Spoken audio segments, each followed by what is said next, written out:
Praise lord, ಕರ್ತ ನಮಗೆ ಸ್ತೋತ್ರವಾಗಲಿ. ಸೊ ಈ ಸಮಯದಲ್ಲಿ ದೇವರ ವಾಕ್ಯವನ್ನು ಧ್ಯಾನಿಸಿಕೊಳ್ಳೋಣ. ದೇವರು ಕೊಟ್ಟಿರ್ತಕ್ಕಂಥ ಈ ಒಳ್ಳೆ ಅವಕಾಶಕ್ಕಾಗಿ ನನ್ನ ಕರ್ತನಿಗೆ ಸ್ತೋತ್ರ ಸಲ್ಲಿಸುತ್ತಾ ಎಲ್ಲರಿಗೂ ನಾನು ಯೇಸುವಿನ ನಾಮದಲ್ಲಿ ಒಂದನ್ನು ತಿಳಿಸ್ತೀನಿ. ದೇವರು ಒಳ್ಳೆಯವರಾಗಿದ್ದಾರೆ. ಹಾಲೆಲೂಯಾ. ಸೊ ದೇವರು ಆತನು ಎಲ್ಲ ಸಮಯದಲ್ಲಿ ಆತನು ಒಳ್ಳೆಯವರು. God is good. ಹಾಲೆಲೂಯಾ. ಈ ಸಮಯದಲ್ಲಿ ನಾವು ವಾಕ್ಯಕ್ಕೆ ಹೋಗೋದಕ್ಕಿಂತ ಮುಂಚೆ ಚಿಕ್ಕದಾಗಿ ನಾವು ಪ್ರಾರ್ಥಿಸಿಕೊಳ್ಳೋಣ. ಅಪ್ಪ ಕರ್ತನೆ, ಒಳ್ಳೆಯ ಸಮಯಕ್ಕಾಗಿ ಸ್ತೋತ್ರ. ಈ ಒಳ್ಳೆಯ ಸಮಯದಲ್ಲಿ ಕರ್ತನೆ, ನಿನ್ನ ಸಪ ನಿನ್ನ ವಾಕ್ಯವನ್ನು ಧ್ಯಾನಿಸುವಾಗ ನಿನ್ನ ಪರಿಶುದ್ಧ ಆತ್ಮನ ಪ್ರಸನ್ನತೆ ಹಸ್ತ ನಮ್ಮೆಲ್ಲರ ಮೇಲೆ ಇರಲಿ ರಾಜ. ಎಸಪ್ಪ, ವಿಶೇಷವಾಗಿ ಈ ವಾಕ್ಯವನ್ನು ಕೇಳ್ತಕ್ಕಂಥ ಪ್ರತಿಯೊಬ್ಬರ ಜೀವಿತದಲ್ಲಿ ರಾಜ, ಎಸ್ವೇ ನಿನ್ನ ಬಲವಾದ ಕಾರ್ಯಗಳನ್ನು ಮಾಡು, ಅದ್ಭುತಗಳನ್ನು ಮಾಡು ರಾಜ. ಎಸ್ವೇ ನಿನ್ನ ವಾಕ್ಯವು ಜೀವವುಳ್ಳದ ರಾಜ. ನೀನು ಬಲಪಡಿಸು ರಾಜ. ನಿನ್ನ ಪರಿಶುದ್ಧ ಆತ್ಮನ ಪ್ರಸನ್ನತೆಯಲ್ಲಿ ನಮ್ಮನ್ನು ಮರೆ ಮಾಡು. ನಿನ್ನ ಕೃಪಾಸ್ತರಲ್ಲಿ ಯೇಸುವಿನ ನಾಮದಲ್ಲಿ ಪ್ರಾರ್ಥನೆ, ಆಮೆನ್. ಹಾಲೆಲೂಯಾ. Price lord. ಕರ್ತ ನಮಗೆ ಸ್ತೋತ್ರವಾಗಲಿ. ದೇವರ ವಾಕ್ಯವು ಅದು ಜೀವವುಳ್ಳದ್ದು. ಸೊ ಒಂದೊಂದು ದಿನವೂ ದೇವರು ನಮ್ಮನ್ನು ಹೆಚ್ಚಾಗಿ ಬಲಪಡಿಸ್ತದೆ. ಅದಕ್ಕಾಗಿ ಕರ್ತನಿಗೆ ಸ್ತೋತ್ರ. ವಿಶೇಷವಾಗಿ ಈ ಸಮಯದಲ್ಲಿ ಒಂದು ಸ್ವಲ್ಪ ಕಾಲ ನಾವು ದೇವರ ವಾಕ್ಯವನ್ನು ಧ್ಯಾನಿಸಿಕೊಳ್ಳೋಣ. ಈ ದಿನದಲ್ಲಿ ನಾನು ಈ ಸಂದೇಶದ ತಲೆಬರ ಅಥವಾ ಟೈಟ್ಲ್ ಈ ರೀತಿಯಾಗಿ ಕೊಡ್ತೀನಿ, ಉದಯ ಕಾಲದಲ್ಲಿ ಅಥವಾ ಬೆಳಗ್ಗೆ ಎಂಬುದಾಗಿ. ಹಾಲೆಲೂಯಾ. ಈ ಉದಯ ಕಾಲವು, ಈ ಬೆಳಗ್ಗೆ, ಇದು ಪ್ರತಿಯೊಬ್ಬ ಕ್ರೈಸ್ತರ ಜೀವಿತದಲ್ಲಿ ಮುಖ್ಯವಾದ ಒಂದು ಭಾಗ. ದೇವರು ನಮಗೆ ದಿನದ 24 ತಾಸುಗಳು ಕೊಟ್ಟಿದ್ದಾರೆ. ಸೊ ಆ 24 ತಾಸಲ್ಲಿ ಕರ್ತನಿಗೆ ನಾವು ಸುಮಾರು ಅಂದರೆ ಆ ದಶಮ ಭಾಗ ಅಂದರೆ ಎರಡು ತಾಸು 40 ನಿಮಿಷಗಳ ಕಾಲ ನಾವು ಕರ್ತನಿಗೆ ಆಗಿ ನಾವು ಕೊಡಬೇಕು. ಆದರೆ ಈ ದೇವರ ಆರಿಸಿಕೊಂಡಿರ್ತಕ್ಕಂಥ ಜನಾಂಗ ಅಥವಾ ದೇವರು ಸ್ವಕೀಯ ಜನಾಂಗ, ಈ ಬೆಳಗ್ಗೆ ಅಥವಾ ಉದಯ ಕಾಲವು ಅದು ಬಹಳ ಮುಖ್ಯ ಎಂಬುದಾಗಿ ಈ ನಾವು ಸತ್ಯವೇದದಲ್ಲಿ ನೋಡುವಾಗ ಬೆಳಗ್ಗೆ ಅಥವಾ ಉದಯ ಕಾಲವು ಅದು ಬಹಳ ಮುಖ್ಯ ಎಂಬುದಾಗಿ ಪ್ರತಿಯೊಬ್ಬ ಪ್ರವಾದಿಗಳ ವಿಷಯದಲ್ಲಿ ವಿಶೇಷವಾಗಿ ಬೆಳಗ್ಗೆ ದೇವರು ಬಲವಾದ ಕಾರ್ಯಗಳು ಮಾಡಿ. ಬೆಳಗ್ಗೆ ಅಂದರೆ ಏನು ಅಂದರೆ ಈ ಉದಯ ಕಾಲ ಯಾಕೆ ಅಷ್ಟು ಮುಖ್ಯವಾದ ಅಥವಾ ಪ್ರಾಮುಖ್ಯತೆ ಎಂಬುದಾಗಿ ನೋಡುವಾಗ, ಬೆಳಗ್ಗೆ ಪ್ರತಿಯೊಬ್ಬರ ಜೀವಿತದಲ್ಲಿ ಎದ್ದೇಳುವಾಗ ಅಂದರೆ ಉದಯ ಕಾಲದಲ್ಲಿ ಎದ್ದೇಳುವಾಗ ಫಸ್ಟ್ ಪ್ರಿಫರೆನ್ಸ್ ಅಥವಾ ಮೊದಲನೇ ಸ್ಥಾನ ದೇವರಿಗೆ ಕೊಡಬೇಕು. ಈ ಬೆಳಗ್ಗೆ ಈ ಉದಯ ಕಾಲದಲ್ಲಿ ನಾವು ಫಸ್ಟ್ ಸ್ಥಾನ ದೇವರಿಗೆ ಕೊಡುವಾಗ ಅಥವಾ ಆ ರುಚಿ ನೋಡುವಾಗ ನಮ್ಮ ಜೀವಿತ ಒಳ್ಳೆ ಬ್ಲೆಸ್ಸಿಂಗ್ ಆಗಿರುತ್ತೆ ಎಂಬುದಾಗಿ. ದೇವರು ಆರಿಸಿಕೊಳ್ಳೋದಕ್ಕಿಂತ ಮುಂಚೆ ನಾವು ವ್ಯತ್ಯಾಸವಾಗಿದ್ದೀವಿ. ಆದರೆ ದೇವರು ಆರಿಸಿಕೊಂಡ ದಿನದಿಂದ ಇಲ್ಲಿವರೆಗೂ ಒಂದೊಂದು ದಿನವೂ ಬೆಳಗಿನ ಜಾವದಲ್ಲಿ ನನ್ನ ಕರ್ತನಿಗೆ ನಾನು ಫಸ್ಟ್ ಸ್ಥಾನ ಕೊಡ್ತೇನೆ. ಬೆಳಗ್ಗೆ ಎದ್ದ ತಕ್ಷಣ ಫಸ್ಟ್ ಸ್ಥಾನ ನನ್ನ ಕರ್ತನಿಗೆ, ದೇವಾದಿ ದೇವರಿಗೆ ನಾನು ಸ್ಥಾನ ಕೊಡುವಾಗ ದೇವರು ಆ ದಿನದಲ್ಲಿ ನಮ್ಮನ್ನು ಹೆಚ್ಚಾಗಿ ಅಂದರೆ ಆ ದಿನದ ಕಾರ್ಯದಲ್ಲಿ ದೇವರು ನಮ್ಮನ್ನು ಹೆಚ್ಚಾಗಿ ಬಲಪಡಿಸ್ತಾರೆ. ನನ್ನ ಒಂದು ಸ್ವಂತ ಅನುಭವ ಹೇಳ್ಬೇಕಾದ್ರೆ, ನಾನು ಯಾವುದೇ ಸಮಯದಲ್ಲಿ ಫಸ್ಟ್ ಸ್ಥಾನ ದೇವ್ರಿಗೆ ಕೊಟ್ಟೆ ಮುಂದೆ ಹೋಗ್ತೀನಿ. ಆದರೆ ಕೆಲವೊಂದು ಸಮಯದಲ್ಲಿ ಎಂದೋ 1 ಡೇ ಅಥವಾ 2 ಡೇ ಏನಾದರೂ ನಾನು ಆ ಸಮಯದಲ್ಲಿ ಬೆಳಗ್ಗೆ ಏಳುವುದು ಲೇಟಾಗಿತ್ತಂದರೆ ಅವತ್ತು ನನ್ನಲ್ಲಿ ಸರಿಯಾದ ನನ್ನ ಮೈಂಡ್ ಸರಿಯಾದ ಕೆಲಸ ಮಾಡ್ತಿರಲ್ಲ, ನನ್ನ ಮನಸ್ಸು ಗಲಿಬಿಲಿಯಾಗಿರುತ್ತೆ. ಆದರೆ ದೇವರ ಎದ್ದ ತಕ್ಷಣಕ್ಕೆ ಬೆಳಗ್ಗೆ ಜಾವದಲ್ಲಿ ನಾವು ಕರ್ತನ ಪಾದದಲ್ಲಿ ಕುಳಿತುಕೊಂಡು ಪ್ರಾರ್ಥಿಸುವಾಗ ದೇವರು ಬಲವಾಗಿ ಕಾರ್ಯ ಮಾಡ್ತಾರೆ. ಅದಕ್ಕೆ ಆಧಾರವಾಗಿ ನಾವು ಈ ಬೆಳಗ್ಗೆ ಅಥವಾ ಉದಯಕಾಲ ಎಂಬ ವಿಷಯವಾಗಿ ನಾವು ಇದನ್ನು ಧ್ಯಾನಿಸಿಕೊಳ್ಳೋಣ.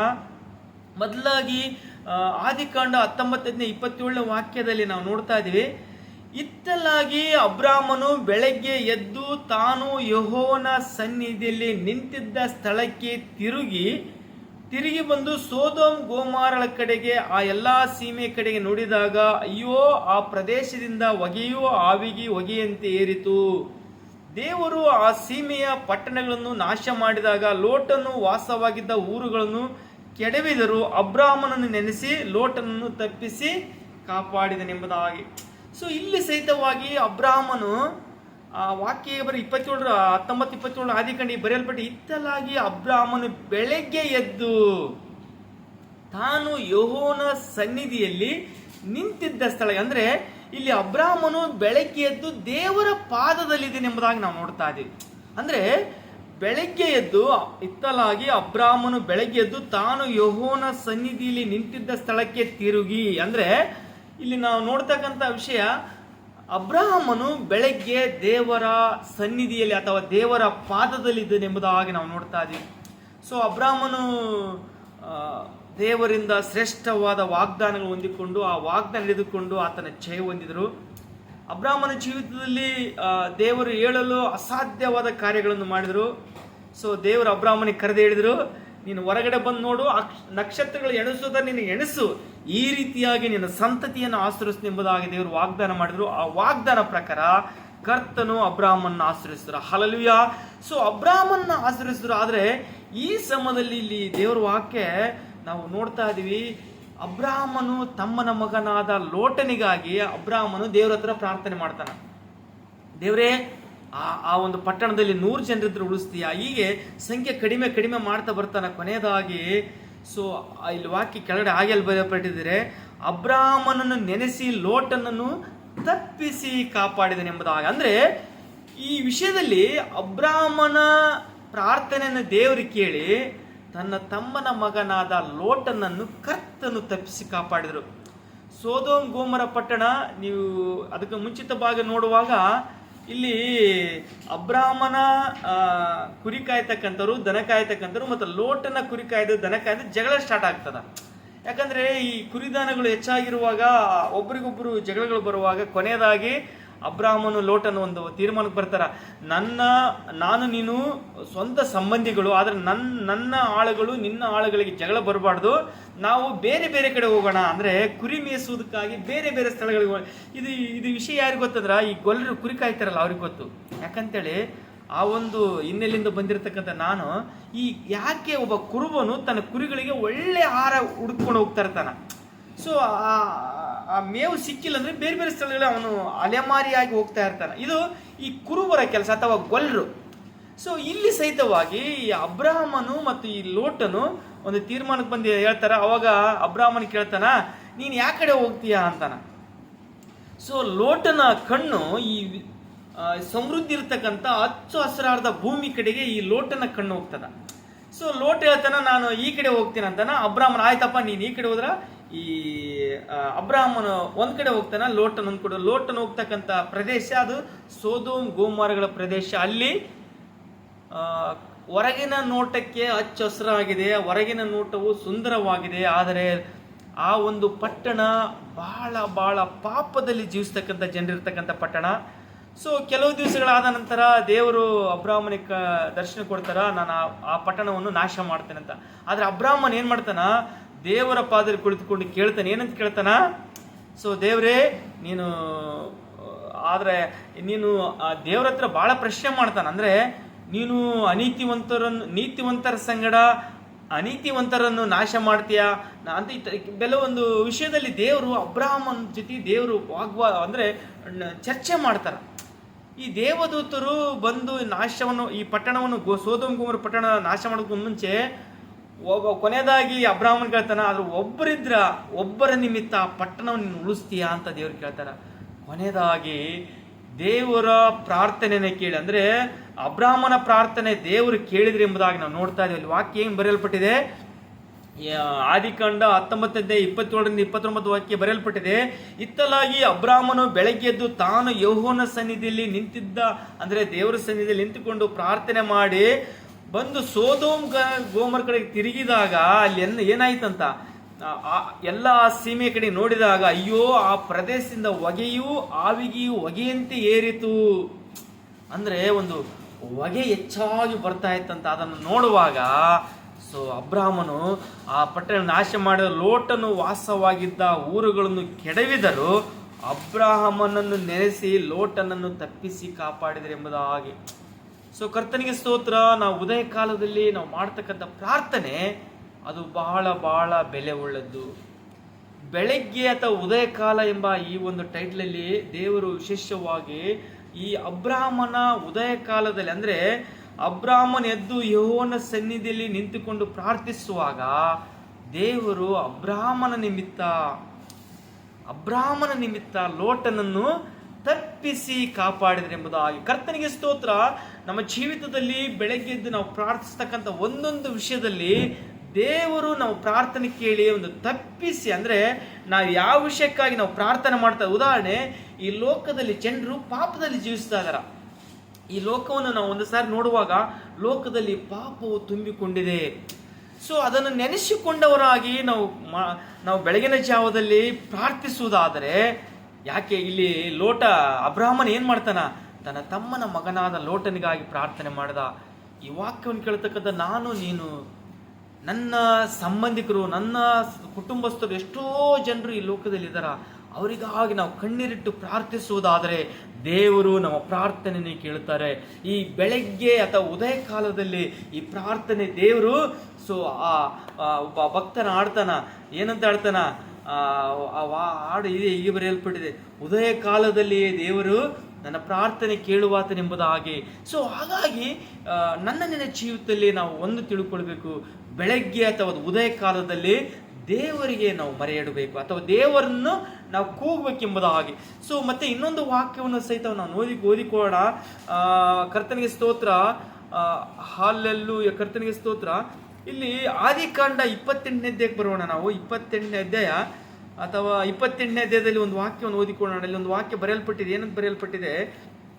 ಆದಿಕಾಂಡ 28ನೇ ಅಧ್ಯಾಯ 18 ಅಥವಾ 16ರಿಂದ ತುಂಬ ಚೆನ್ನಾಗಿ ಬರೆಯಲ್ಪಟ್ಟಿದೆ. ಏನಂದ್ರೆ, ಯಾಕೋಬನು ನಿದ್ದೆಯಿಂದ ಎಚ್ಚೆತ್ತು, ನಿಜವಾಗಿ ಯೆಹೋವನು ಈ ಸ್ಥಳದಲ್ಲಿ ಇದ್ದಾನೆ, ಅದು ನನಗೆ ತಿಳಿಯದೆ ಹೋಯಿತು ಅಂದುಕೊಂಡು ಭಯಪಟ್ಟವನಾಗಿ, ಈ ಸ್ಥಳವು ಎಷ್ಟೋ ಭಯಂಕರವಾದದ್ದು, ದೇವರ ಮನೆಯ ಹೊರತು ಬೇರೆಯಲ್ಲ, ಇದು ಪರಲೋಕದ ಬಾಗಿಲು ಎಂದು ಹೇಳಿದನು. ಒತ್ತಾರೆ ಅವನು ಎದ್ದಾಗ ತಾನು ತಲೆಗಿಂಬಿಗೆ ಇಟ್ಟುಕೊಂಡಿದ್ದ ಕಲ್ಲನ್ನು ಕಂಬವಾಗಿ ನಿಲ್ಲಿಸಿ ಅದರ ತುದಿಯಲ್ಲಿ ಎಣ್ಣೆ ಒಯ್ದನು. ಆ ಸ್ಥಳಕ್ಕೆ ಬೆತೇಲ್ ಎಂದು ಹೆಸರಿಟ್ಟನೆಂಬುದಾಗಿ. ಇಲ್ಲಿ ಸಹಿತವಾಗಿ ಇಲ್ಲಿ ನಾವು ಯಾಕೋಬನ ವಿಷಯವಾಗಿ ನೋಡ್ತಾ ಇದ್ದೀವಿ. ಯಾಕೋಬನ ಸಹಿತವಾಗಿ ಇಲ್ಲಿ ಬರೆಯಲ್ಪಟ್ಟಿದೆ 18ನೇ ವಾಕ್ಯ ಏನಂತಿದೆ? ಒತ್ತಾರೆ ಅವನು ಎದ್ದಾಗ, ಅಂದ್ರೆ ಒತ್ತಾರೆ ಅಂದ್ರೆ ಬೆಳಗ್ಗೆ ಅವನು ಎದ್ದಾಗ. ಈ ಬೆಳಗ್ಗೆ ಉದಯ ಕಾಲ ಎಂಬ ಈ ಒಂದು ಟೈಟಲ್ ನಾವು ಇದನ್ನು ಧ್ಯಾನಿಸ್ತಿರುವಾಗ ಇಲ್ಲಿ ಸಹಿತವಾಗಿ ಯಾಕೋಬನು ಏನ್ ಮಾಡಿದಂತ ಇಲ್ಲಿ 16ನೇ ವಾಕ್ಯದಲ್ಲಿ ಬರೆಯಲ್ಪಟ್ಟಿದೆ, ಅವನು ನಿದ್ದೆಯಿಂದ ಎಚ್ಚೆತ್ತು, ನಿಜವಾಗಿ ಯೆಹೋವನು ಈ ಸ್ಥಳದಲ್ಲಿ ಇದ್ದಾನೆ ಎಂದು ಭಯಪಟ್ಟವನಾಗಿ, ಈ ಸ್ಥಳವು ಎಷ್ಟೋ ಭಯಂಕರವಾದದ್ದು, ಇದು ದೇವರ ಮನೆ ಹೊರತು ಬೇರೆಯಲ್ಲ, ಇದು ಪರಲೋಕದ ಬಾಗಿಲು ಎಂದು ಹೇಳಿದನು. ಹಾಲೆಲೂಯಾ. ಯಾಕೋಬನ ಜೀವಿತ ನಾವು ಒಂದು ಸಾರಿ ಇಂದಿನದ್ದೇ ನೋಡುವಾಗ ಯಾಕೋಬನು ಬಹಳ ಒಂದು ಕಷ್ಟದಲ್ಲಿ ಅಥವಾ ಅವನು ಒಂದು ಕನಸು ಕಂಡವನಾಗಿ ಆ ಒಂದು ಅಧ್ಯಾಯದಲ್ಲಿ ನಾವು ನೋಡ್ತಾ ಇದೀವಿ. ಅವನು ಹೋಗುವಾಗ ಅಲ್ಲಿ ಅವನು ಬೆಳಗ್ಗೆ ಎದ್ದು ನೋಡುವಾಗ ಈ ಒಂದು ವಿಷಯದಲ್ಲಿ ನಾವು ಏನು ತಿಳ್ಕೊಳ್ಬೇಕಂದ್ರೆ, ದೇವರ ಮಕ್ಕಳಾಗಿರ್ತಕ್ಕಂಥ ನಾವು ಯಾವ ಸ್ಥಳದಲ್ಲಿದ್ದೀವಿ ಎಂಬುದಾಗಿ ಅದು ಮುಖ್ಯ ಅಲ್ಲ. ಉದಾಹರಣೆ, ನಾನು ಬೆಳಗ್ಗೆ ಎದ್ದು ನನ್ನ ಒಂದು ಸ್ಥಳ ಇದೆ, ನನಗೆ ಬೆಳಗ್ಗೆ ಎದ್ದಾಗ ಒಂದು ಸ್ಥಳದಲ್ಲಿ ನಾನು ಕುಳಿತುಕೊಂಡು ಪ್ರಾರ್ಥನೆ ಮಾಡ್ತೀನಿ. ನನ್ನ ಮಗನು ನನಗಾಗಿ ಪ್ರಾರ್ಥನೆ ಮಾಡ್ತೇನೆ ಎಂಬುದಾಗಿ ದೇವರು ಆ ಒಂದು ಸ್ಥಳದಲ್ಲಿ ಆತನ ಪ್ರಸನ್ನತೆಯಲ್ಲಿ ಬಂದು ನನಗಾಗಿ ವೇಟ್ ಮಾಡ್ತಿರ್ತಾರಂತ ಕರ್ತಾದಿ ಕರ್ತನು, ರಾಜಾದಿ ರಾಜನು ಯೇಸು ಕ್ರಿಸ್ತನು. ಹಾಗಾಗಿ ನಾವು ಯಾವ ಸ್ಥಳದಲ್ಲಿ ಇದೀವಿ ಎಂಬುದಾಗಿ ಮುಖ್ಯ ಅಲ್ಲ, ಆ ಸ್ಥಳದಲ್ಲಿ ದೇವರ ಆತ್ಮನು ನಾವು ಪ್ರಾರ್ಥಿಸುವಾಗ ಆತನು ಇಳಿದು ಬರ್ತಾರೆ ಎಂಬುದಾಗಿ. ಬೆಳಗ್ಗೆ ಈ ಯಾಕೋಬನು ನಿದ್ದೆಯಿಂದ ಎಚ್ಚೆತ್ಕೊಂಡು ಏನ್ ಮಾಡಿದ? ಅವನು ಕರ್ತನನ್ನು ದೃಷ್ಟಿಸಿದ. ಕೊನೆಯದಾಗಿ ಅವನು ಏನ್ ಹೇಳ್ತಾರೆ? ಇದು ದೇವರ ಮನೆ ಹೊರತು ಬೇರೆಯಲ್ಲ, ಇದು ಪರಲೋಕದ ಬಾಗಿಲು ಎಂದು ಹೇಳಿದ್ದೇನೆ ಎಂಬುದು. ಅಂದ್ರೆ ಆ ಒಂದು ಸ್ಥಳ ಅದು ವಿಶೇಷವಾದದ್ದು. ನಾವು ಮೊದಲೇ ಭಾಗದಲ್ಲಿ ನೋಡ್ಕೊಂಡಿದ್ವಿ, ಅಬ್ರಾಹ್ಮನ್ ಏನ್ ಮಾಡ್ದ? ಬೆಳಗ್ಗೆ ಎದ್ದು ಅವನು ಏನ್ ಮಾಡ್ದ? ಪ್ರಾರ್ಥನೆ ಮಾಡ್ದ. ದೇವರ ಸನ್ನಿಧಿಯಲ್ಲಿ ನಿಂತ್ಕೊಂಡು ಪ್ರಾರ್ಥಿಸುವಾಗ ಲೋಟನನ್ನು, ಅಂದ್ರೆ ಆ ಭಯಂಕರವಾದ ನಾಶನದಿಂದ ಆ ಲೋಟನನ್ನು ತಪ್ಪಿಸಿದ ದೇವರು ಇಲ್ಲಿ ಸಹಿತವಾಗಿ ಯಾಕೋಬನ ಮುಖಾಂತರ ಯಾಕೋಬನು ಬಹಳ ಒಂದು ಇಕ್ಕಟ್ಟಾದ ಸ್ಥಳದಲ್ಲಿ ಅವನು ಪ್ರಾರ್ಥಿಸಿಕೊಳ್ಳುವಾಗ ದೇವರು ಯಾಕೋಬನ ಪ್ರಾರ್ಥನೆ ಕೇಳಿ ಏನ್ ಮಾಡಿದ್ರಂತ? ಒಂದು ದೊಡ್ಡ ಆಶೀರ್ವಾದ. ಕೊನೆಯದಾಗಿ ಆ ಸ್ಥಳಕ್ಕೆ ಬೆತೇಲ್ ಎಂದು ಹೆಸರಿಟ್ಟಿನೆಂಬುದಾಗಿ. ಅಂದ್ರೆ ಯಾಕೋಬನ ಸುಮ್ಮನಿರ್ಲಿಲ್ಲ, ಇದು ಪರಲೋಕದ ಬಾಗಿಲು ಎಂದು ಹೇಳಿ ಒತ್ತಾರೆ ಅವನು ಎದ್ದಾಗ ತಾನು ತಲೆಗಿಂಬಿಗೆ ಇಟ್ಟುಕೊಂಡಿದ್ದ ಕಲ್ಲನ್ನು ಕಂಬವಾಗಿ ನಿಲ್ಲಿಸಿ, ಅಲ್ಲಿ ಒಂದು ಕಂಬವಾಗಿ ಅದರ ತುದಿಯಲ್ಲಿ ಎಣ್ಣೆ ಒಯ್ದನು. ಆ ಸ್ಥಳಕ್ಕೆ ಬೆತೇಲ್ ಎಂದು ಹೆಸರಿಟ್ಟನು. ಹಲ್ಲೆಲೂಯಾ, ಕರ್ತನಿಗೆ ಸ್ತೋತ್ರ. ಯಾಕೋಬನ ಜೀವಿತದಲ್ಲಿ ಸಹಿತವಾಗಿ ಬರುವ ದಿನಮಾನಗಳು, ಅವನ ಮುಂದಿನ ಜೀವಿತ ಬಹಳ ಭಯಂಕರವಾದ. ಯಾಕೋಬನು ಈ ತನ್ನ ತನ್ನ ಬಂಧುಗಳ ಬಳಿಗೆ ಹೋಗ್ತಾ ಇದ್ದಾನೆ ಇಲ್ಲಿ. ಇಂದಿನ ಅಧ್ಯಾಯದಲ್ಲಿ ನಾವು ನೋಡುವಾಗ ಯಾಕೋಬನು ಏನ್ ಮಾಡ್ತಾನ? ತನ್ನ ಅಣ್ಣನಾದ ಅಥವಾ ತನ್ನ ಅಣ್ಣನಿಂದ ಮೋಸದಿಂದ ಅಥವಾ ತಪ್ಪಾದ ಕಾರ್ಯಗಳಿಂದ ತನ್ನ ಅಣ್ಣನ ನಿಮಿತ್ತ ಅಥವಾ ಏಸಾವನ ನಿಮಿತ್ತ ಅವನು ತಪ್ಪಿಸಿಕೊಂಡು, ತನ್ನ ಇಲ್ಲಿ ಹಿಂದ್ಗಡೆ ಅಧ್ಯಾಯದಲ್ಲಿ ನಾವು ನೋಡ್ತಾ ಇದ್ದೀವಿ, ತನ್ನ ಅಣ್ಣನಿಗಿರ್ತಕ್ಕಂಥ ಆಶೀರ್ವಾದವನ್ನು ಮೋಸವಾಗಿ ಅಥವಾ ರಹಸ್ಯವಾಗಿ ಏಸಾವನಿಂದ ಪಡೆದುಕೊಳ್ಳುವಾಗ ಇಲ್ಲಿ ಸಹಿತವಾಗಿ ಯಾಕೋಬನು ಒಂದು ಭಯಂಕರವಾದ ಕಷ್ಟದಲ್ಲಿದ್ದಾನೆ. ಅಂದರೆ ತನ್ನ ಪ್ರಾಣವನ್ನು ಏಸಾವನು ತೆಗಿತಾನೆಂಬ ಆ ಒಂದು ಭಯದಲ್ಲಿ ಇವನು ಓಡ್ತಾ ಇದ್ದಾನೆ. ಎಲ್ಲಿಗೆ? ತನ್ನ ಮಾವನ ಮನೆಗೆ ಹೋಗ್ತಾ ಇದ್ದಾನೆ. ಸೊ ಈ ಮಾವನ ಮನೆಗೆ ಹೋಗುವಾಗ ಇಲ್ಲಿ ಈ ನಾವು ಓದಿರ್ತಕ್ಕಂಥ ಈ ಅಧ್ಯಾಯ ಅಂದರೆ ಯಾಕೋಬ 28:16-18 ಇಲ್ಲಿ ಅವನಿಗೆ ಇಲ್ಲಿ ನೋಡುವಾಗ ಅವನಿಗೆ ಅಂದರೆ ಒತ್ತು ಮುಗ್ತದೆ. ಅಂದರೆ ಅವನು ಪ್ರಯಾಣ ಬೆಳೆಸ್ತಿರ್ತಾನ, ಸೂರ್ಯ ಅಸ್ತವಾಗುವಾಗ ಅಲ್ಲಿ ಅವನು ಮಲಗಿಕೊಳ್ಳುವಾಗ ಆ ಒಂದು ಸ್ಥಳದಲ್ಲಿ ಮಲಗಿಕೊಳ್ಳುವಾಗ ದೇವರು ಅವನಿಗೆ ಎಚ್ಚೆತ್ತುಕೊಳ್ಳುವಾಗ ಆ ದೇವರ ಮನೆ ಎಂಬುದಾಗಿ ಆ ಒಂದು ಹೆಸರಿಟ್ಟು ಅಲ್ಲಿ ಸುಮ್ಮನೆ ಮಾಡಲ್ಲ, ಒಂದು ಕಲ್ಲಿಟ್ಕೊಂಡಿರ್ತಾನ ತಲೆಗುಂಬಿಗೆ. ಈ ದಿನಮಾನಗಳಲ್ಲಿ ಕೆಲವೊಬ್ಬರಿಗೆ ನಿದ್ರೆನೇ ಬರೋಲ್ಲ ತಲೆಗುಂಬಿಲ್ಲ ಅಂದರೆ, ಕೆಲವೊಬ್ಬರ ಜೀವಿತನ ಹಾಗೆ. ಸೊ ಹಾಗೆ ಆ ಯಾಕೋಬನ್ ನಾನು ಅನ್ಕೊಂಡಿದ್ದೀನಿ, ಅವನು ಯಾಕೋಬನ್ ನಿದ್ರೆ ಬಂದಿಲ್ಲ, ಆ ಒಂದು ಕಲ್ಲನ್ನು ತಲೆಗಿಟ್ಕೊಂಡಿರ್ತಾನ. ಅವನು ಬೆಳಗ್ಗೆ ಎದ್ದೇಳುವಾಗ ಆ ಕಲ್ಲನ್ನು ಕಂಬವಾಗಿ ನಿಲ್ಲಿಸಿ ಅದರ ತುದಿಯಲ್ಲಿ ಎಣ್ಣೆ ಒಯ್ದು ಆ ಸ್ಥಳಕ್ಕೆ ಬೆತೇಲ್ ಅಂದರೆ ದೇವರ ಮನೆ ಎಂಬುದಾಗಿ, ಬೆತೇಲ್ ಅಂದರೆ ದೇವರ ಮನೆ ಎಂಬುದಾಗಿ ಅದನ್ನು ಸ್ಥಿರಪಡಿಸಿ ಆ ದೇವರು ಆ ಒಂದು ಸ್ಥಳದಲ್ಲಿ ವಾಗ್ದಾನ ಮಾಡ್ತಾನೆ ಯಾಕೋಬನಿಗೆ ಏನಂತ. ಸೊ ಮತ್ತೆ ಅವನು ಒಂದು ಕಂಡೀಷನ್ ಮಾಡ್ತಾನೆ ದೇವ್ರ ಹತ್ರ. ಮುಂದಿನ ಭಾಗದಲ್ಲಿ ನಾವು ಹೋಗ್ತಾ ಇದೀವಿ, ಆ ಸ್ಥಳಕ್ಕೆ ಬೆತೇಲ್ ಎಂದು ಹೆಸರಿಟ್ಟು ಅಲ್ಲಿರೋ ಊರಿಗೆ ಮೊದಲು ಲೂಜ್ ಎಂದು ಹೆಸರಿತ್ತು. ಅಂದ್ರೆ ಅದಕ್ಕೆ ಮುಂಚಿತವಾಗಿ ಲೂಜ್ ಇತ್ತು, ಅದಕ್ಕೆ ಈಗ ಬೆತೇಲ್ ಆಯ್ತು. ಯಾಕೋಬನು ಅಲ್ಲಿ ದೇವರು ನನ್ನ ಸಂಗಡ ಇದ್ದು ನಾನು ಹೋಗುವ ಈ ಮಾರ್ಗದಲ್ಲಿ ಕಾಪಾಡಿ ತಿನ್ನುವುದಕ್ಕೆ ಆಹಾರವನ್ನು, ಉಡುವುದಕ್ಕೆ ವಸ್ತ್ರವನ್ನು ಕೊಟ್ಟು ತಿರುಗಿ ನನ್ನನ್ನು ತಂದೆಯ ಮನೆಗೆ ಸುರಕ್ಷಿತವಾಗಿ ಬರ ಮಾಡಿದರೆ ಯೆಹೋವನೇ ನನ್ನ ದೇವರಾಗಿರು ಮತ್ತು ನಾನು ಕಂಬವಾಗಿ ನಿಲ್ಲಿಸಿರುವ ಈ ಕಲ್ಲು ದೇವರ ಮನೆಯಾಗುವುದು. ಇದಲ್ಲದೆ ನಿನ್ನಿಂದ ನನಗೆ ಬರುವ ಎಲ್ಲ ಆಸ್ತಿಯಲ್ಲಿ 10 ಪಾಲನ್ನು ನಿನಗೆ ಸಮರ್ಪಿಸುವನೆಂಬುದಾಗಿ ಮಾತು ಕೊಡುತ್ತೇನೆಂಬುದಾಗಿ ಒಂದು ಅರಕೆ ಮಾಡ್ತಾನೆ. ಇಲ್ಲಿ ಯಾಕೋಬನ ಜೀವಿತ ಇಲ್ಲಿ ಅರಕೆ ಮಾಡ್ತಾನ. ಅಂದ್ರೆ ಸಮಯ ಹೆಚ್ಚಾಗಿ ಹೋಗ್ತಾ ಇದೆ. ಸೊ ಬಹಳ ಎಷ್ಟಿದೆ ಈ ಬೆಳಗ್ಗೆ ಅಥವಾ ಉದಯ ಕಾಲ ಎಂಬ ಈ ಮೊದಲೇ ಕಾನ್ಸೆಪ್ಟ್ ಅಲ್ಲಿ ಬಹಳ ವಿಷಯಗಳಿದೆ. ಅದರ ಮೊದಲಾಗಿ ನಾವು ನೋಡಿಕೊಂಡ್ವಿ, ಅಬ್ರಾಮನ ಜೀವಿತದಲ್ಲಿ ದೇವರು ಅಬ್ರಾಮನ ನಿಮಿತ್ತ ಲೋಟನ್ನು ತಪ್ಪಿಸಿ ಕಾಪಾಡಿದ್ರು. ಈ ಯಾಕೋಬನ ಜೀವಿತ ಈ ಬೆಳಗ್ಗೆ ಅಥವಾ ಉದಯ ಕಾಲ ಎಂಬ ಈ ಒತ್ತಾರಲ್ಲಿ ಎದ್ದು ಅವನ ಜೀವಿತದಲ್ಲಿ ನೋಡುವಾಗ ಯಾಕೋಬನು ತಪ್ಪಿಸಿಕೊಂಡು ತನ್ನ ಮಾವನ ಮನೆಗೆ ಪ್ರಯಾಣ ಬೆಳೆಸುವಾಗ ಅಲ್ಲಿ ಒತ್ತು ಮುಳುಗುವಾಗ ಆ ಒಂದು ಕಂಬ. ಅಂದ್ರೆ ಇಲ್ಲಿ ಯಾಕೋಬನು ಕೆಲವೊಂದು ಅರಕೆಗಳನ್ನು ಮಾಡ್ತಾ ಇದ್ದಾನೆ. ಏನಂತ ಮಾಡ್ತಾ ಇದ್ದಾನೆ? ನಾನು ಹೋಗ್ತಾ ಇದ್ದೀನಿ, ಒಂದು ವೇಳೆ ನಾನು ಹೋಗ್ತಕ್ಕ ನನಗೆ ಇಲ್ಲಿ ವಾಕ್ಯ ಹಂಗೆ ಬರೆಯಲ್ಪಟ್ಟಿದೆ ಅಂದರೆ ತಿನ್ನುವುದಕ್ಕೆ ಯಾಕೋಬನು ಬಹಳ ಕಿಲಾಡಿ ಮನುಷ್ಯ. ನಾನು ಹೇಳೋ ಪ್ರಕಾರ ಅಂದರೆ ಯಾಕೋಬನು ಯಾಕೆ ಕಿಲಾಡಿ ಅಂದರೆ ತನಗೆ ಬೇಡದಿರ್ತಕ್ಕಂಥ ಚೊಚ್ಚಲತನ ಅಕ್ಕವನ್ನು ಸಹಿತವಾಗಿ ಯಾಕೋಬನು ಏಸಾವನಿಂದ ರಹಸ್ಯವಾಗಿ ತಾನು ಪಡ್ಕೊಳ್ತಾನೆ. ಅಂದರೆ ಅವನ ಜೀವಿತದಲ್ಲಿ ಯಾಕೋಬನ ಹೆಸರು ದೇವರು ಅವನನ್ನು ಇಸ್ರೇಲನಾಗಿ ಆಶೀರ್ವದಿಸ್ತಾರ. ಸೊ ಇಲ್ಲಿ ಅವನು ಒಂದು ಅರಕೆ ಮಾಡ್ತಾನ, ನನಗೆ ಉಣ್ಣುವುದಕ್ಕೆ ಆಹಾರ ಎಲ್ಲವನ್ನು ತಿರುಗಿಕೊಟ್ಟು ನನ್ನ ತಂದೆಯ ಮನೆ ಸುರಕ್ಷಿತವನ್ನು ನಾನು ಹಿಂದಿರುಗುವುದಾದರೆ ಈ ಕಂಬವಾಗಿ ನಿಲ್ಲಿಸಿರ್ತಕ್ಕಂಥ ಈ ಮನೆ ಇದು ದೇವರ ಮನೆ ಆಗ್ತದೆ ಎಂಬುದಾಗಿ ಒಂದು ಅರಕೆ ಮಾಡಿ, ಮತ್ತೆ ಒಂದು ನಾನು ಕಾಣಿಕೆ ಕೊಡ್ತೀನಿ 10 ಭಾಗ ಕೊಡ್ತೀನಿ ಎಂಬುದಾಗಿ ಅರಕೆ ಮಾಡಿ ಹೋಗುವಾಗ ದೇವರು ಈ ಯಾಕೋಬನ ಪ್ರಾರ್ಥನೆ ಕೇಳ್ತಾರ. ಹಲ್ಲೆಲೂಯಾ. ಸೊ ಮತ್ತೆ ನೀವು ಮುಂದಿನ ಅಧ್ಯಾಯದಲ್ಲಿ ನಾವು ನೋಡ್ತೀವಿ, ಯಾಕೋಬನ ಏನ್ ಮಾಡ್ತಾನ, ತಿರುಗಿ ದೇವರು ಬ್ಲೆಸ್ ಮಾಡ್ತಾರೆ ಯಾಕೋಬನ ಜೀವಿತ ಬಹಳವಾಗಿ ದೇವರು ಬ್ಲೆಸ್ ಮಾಡ್ತಾರೆ ಎಂಬುದಾಗಿ. ಸಮಯ ಹೆಚ್ಚಾಗಿ ಹೋಗ್ತಾ ಇದೆ, ನಾನು ಮುಗಿಸ್ಕೊಳ್ತೀನಿ. ಹಾಗಾಗಿ ಮತ್ತೆ ನಾನು ಇನ್ನೊಂದು ಮೆಸೇಜ್ ಕೊಡ್ತೀನಿ. ಏನಂದರೆ 2ನೇ ಮೆಸೇಜು ಅದು ಸಹಿತವಾಗಿ ಉದಯ ಕಾಲ ಅಥವಾ ಬೆಳಗ್ಗೆ ಎಂಬ ಈ ಕಾನ್ಸೆಪ್ಟಲ್ಲಿ ಭಾಗ 2ರಲ್ಲಿ ನಾನು ಮಾತಾಡ್ತೀನಿ. ಅದು ದೇವರು ವಿಶೇಷವಾಗಿ ನಾನು ನಡೆಸಲಿ ಆ ವಿಷಯದಲ್ಲಿ. ಸಮಯ ಆಗುವುದರಿಂದ ನಾನು ಮುಗಿಸ್ಕೊಳ್ತೀನಿ. ಮೊದಲಾಗಿ ಈ ದಿನದಲ್ಲಿ ಅಬ್ರಾಮನು ಬೆಳಗ್ಗೆ ಎದ್ದು ಅವನು ಪ್ರಾರ್ಥಿಸುವಾಗ, ದೇವರ ಸನ್ನಿಧಿಯಲ್ಲಿ ನಿಂತುಕೊಂಡು ಪ್ರಾರ್ಥಿಸುವಾಗ ದೇವರು ಅಬ್ರಾಮನ ಪ್ರಾರ್ಥನೆ ಕೇಳಿ ಲೋಟನನ್ನು ತಪ್ಪಿಸಿದರು. 2ನೇದಾಗಿ ನಾವು ನೋಡಿಕೊಂಡ್ವಿ, ಈ ಯಾಕೋಬನ ಜೀವಿತದಲ್ಲಿ ಸಹಿತವಾಗಿ ದೇವರು ಯಾಕೋಬನು ಅರಕೆ ಮಾಡಿಕೊಳ್ತಾನ. ಸೊ ಅರಕೆಯ ಪ್ರಕಾರ ದೇವರು ಯಾಕೋಬನಿಗೆ ಜಯ ಕೊಟ್ಟು ಹೆಚ್ಚಾದ ಆಶೀರ್ವಾದ ಹೊಂದಿಕೊಳ್ತೀವಿ. ನಾವು ಮುಂದಿನದ್ದೇ ನೋಡ್ತೀವಿ, ಅವನು ತನ್ನ ಮಾವನು ಎಷ್ಟೋ ಸಾರಿ ವಂಚನೆ ಮಾಡುವಾಗ ಲಾಭನೂ ಎಷ್ಟೋ ಸಾರಿ ಲಾಭನ ಒಂದು ಮನೆಯಲ್ಲಿ ಅಂದರೆ ಅವನ ಮಾವನ ಮನೆಯಲ್ಲಿ ಹೋಗಿ ಇದ್ದು ಅವನು ಕೊನೆಯದಾಗಿ ದೇವರ ಬ್ಲೆಸ್ಸಿಂಗ್ ಅನ್ನು ಹೊಂದಿಕೊಡ್ತಾನ. ಅಲ್ಲಿ ದೇವರು ಹೇಳ್ತಾನ, ಯಾಕೋಬನನ್ನು ಇಸ್ರೇಲಾಗಿ ಆಶೀರ್ವದಿಸಿ ಅಮ್ಮ ತಿರುಗಿ ಮತ್ತೆ 2ರಷ್ಟಾಗಿ ಆಶೀರ್ವಾದ. ಅಂದರೆ ಹೇಳಲು ಆಗದಿರ್ತಕ್ಕಂಥ ಎಷ್ಟೋ ಕುರಿ ದನಗಳನ್ನು ದೇವರು ಅವನಿಗೆ ಕೊಟ್ಟು ಅವನ ಆಶೀರ್ವದಿಸಿದೆ ಎಂಬುದಾಗಿ ಕರ್ತನಿಗೆ ಸ್ತೋತ್ರ. ಹಾಗಾಗಿ ಈ ವಾಕ್ಯವನ್ನು ಕೇಳ್ತಕ್ಕಂಥ ನಾನು ನೀನು ನನ್ನ ಜೀವಿತದಲ್ಲಿ, ಈ ವಾಕ್ಯವನ್ನು ಕೇಳ್ತಕ್ಕಂಥ ಪ್ರತಿಯೊಬ್ಬರ ಜೀವಿತದಲ್ಲಿ ಅವನು ತಿಳಿದುಕೊಳ್ಬೇಕು, ಬೆಳಗ್ಗೆ ಅಥವಾ ಉದಯ ಕಾಲ ಅದು ಬಹಳ ಮುಖ್ಯವಾದದ್ದು, ಅದು ಬಹಳ ಶ್ರೇಷ್ಠವಾದದ್ದು ಎಂಬುದಾಗಿ ಆ ಒಂದು ಬೆಳಗಿನ ಜಾವದಲ್ಲಿ ನಾವು ಉಪಯೋಗಿಸಿಕೊಳ್ಳೋಣ. ದೇವರು ಆ ಬೆಳಗಿನ ಜಾವದಲ್ಲಿ ನಾವು ಪ್ರಾರ್ಥನೆ ಆತನ ಕೇಳುವರಾಗಿದ್ದಾರೆ. ನಾವು ಸಮಯ ಆಗಿರೋದ್ರಿಂದ ಕರ್ತನ ಚಿತ್ತಿದ್ರ ಎರಡನೇ ಭಾಗದಲ್ಲಿ ಸಹಿತ ನಾನು ಮಾತಾಡ್ತೀನಿ.